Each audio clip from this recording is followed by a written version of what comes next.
Welcome to The Explainer. Today, we are breaking down a really critical report that just came out in September 2025.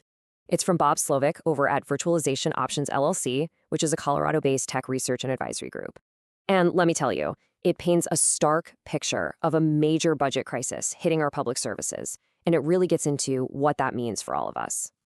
So, the report kicks things off by framing what is essentially a perfect storm. You've got federal funds that schools and local governments were counting on. Well, they're drying up.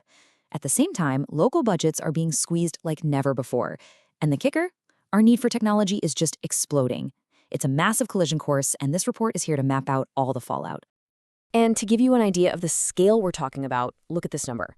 A staggering $6.2 billion in federal K-12 funds are just frozen. They're completely unavailable. And, this isn't just some number on a spreadsheet. It represents a promise that's been broken, and it has thrown schools and local governments all across the country into a truly unprecedented financial crisis. Okay, so how does this $6.2 billion hole actually translate into real-world impact? Well, the first section of the report really dives into the sheer scale of this financial challenge. And honestly, the numbers paint a pretty concerning picture.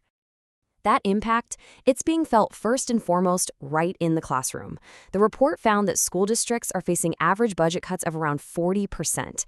And we're not talking about trimming the edges here. These cuts are hitting two of the most critical areas you can imagine: technology and special education services. And when you cut programs that deeply, this number is almost inevitable, a 25% reduction in staff. We're talking about getting rid of the very people who keep the lights on: the IT coordinators, the digital learning specialists, and all of those essential support roles. But here's the thing, it's not just schools that are feeling the pressure. The report makes it super clear that state and local government IT departments have become these sort of hidden casualties, with fewer staff, a huge drop in federal cybersecurity support, and a total breakdown in coordination. The basic infrastructure we all depend on is now seriously at risk from just not being maintained. So, okay, these numbers are alarming, right? But what do they actually mean for people? These aren't just abstract figures. They have very real, very tangible consequences for students, teachers, and honestly, all of us. The next part of the report shows us exactly what's happening on the ground. You remember that huge push for digital equity during the pandemic, right? All those one-to-one device programs? Well, that promise is now under serious threat. A shocking 75% of those programs are at risk as the emergency funds run out. And this isn't hitting everyone equally. Rural districts are getting hit way harder, which is widening the very digital divide we were all trying so hard to close.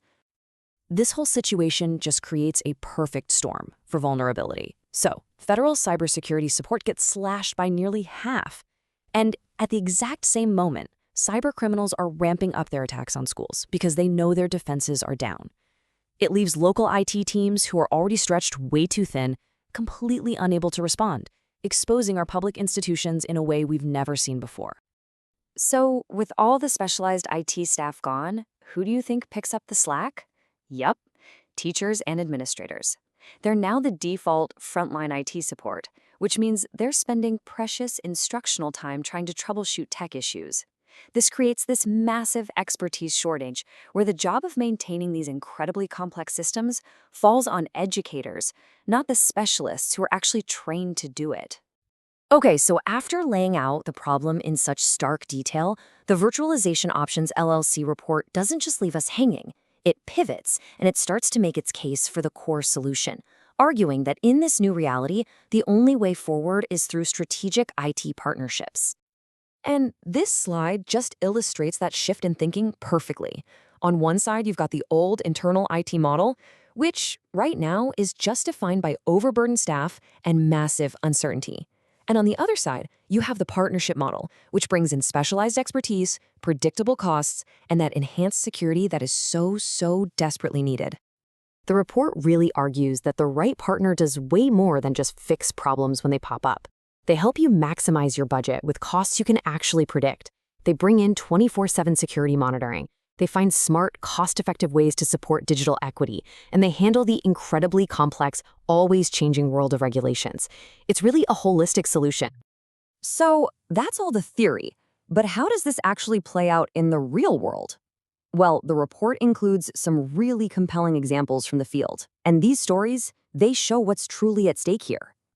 This quote from an IT director right there on the front lines in Oklahoma, it just puts a human face on this whole challenge. You can literally hear the pressure his team is under, and he confirms it right there. The partnership model isn't just a nice to have anymore, it has become essential. And his district story is a really sobering case study. As soon as their federal cybersecurity support was pulled, they were hit with these sophisticated attacks that left 22,000 students completely vulnerable. It was an external partnership that ultimately allowed them to restore their security and protect their community, filling that incredibly dangerous gap left by the federal cuts. And look, this isn't just an isolated problem in one state. The report's data shows this crisis has gone completely nationwide. The ripple effects of those frozen funds are now impacting 15 million students across 32 different states. So what can leaders actually do about this? The report doesn't just point out the problem. It wraps up with 5 really clear, actionable recommendations for how to navigate this new landscape. This is the playbook. The roadmap it lays out is just so clear and strategic. It all starts with a comprehensive assessment, so you actually know where you stand. Then you find the right partner. From there, it's all about using grants strategically, investing in your own people through training, and, most importantly, planning for the long haul. This is how leaders can finally move from just constant crisis management to actual strategic planning. The conclusion of the report really frames the stakes perfectly with this quote. This isn't just about a technical fix or finding a budget solution. It's about a fundamental shift in strategy.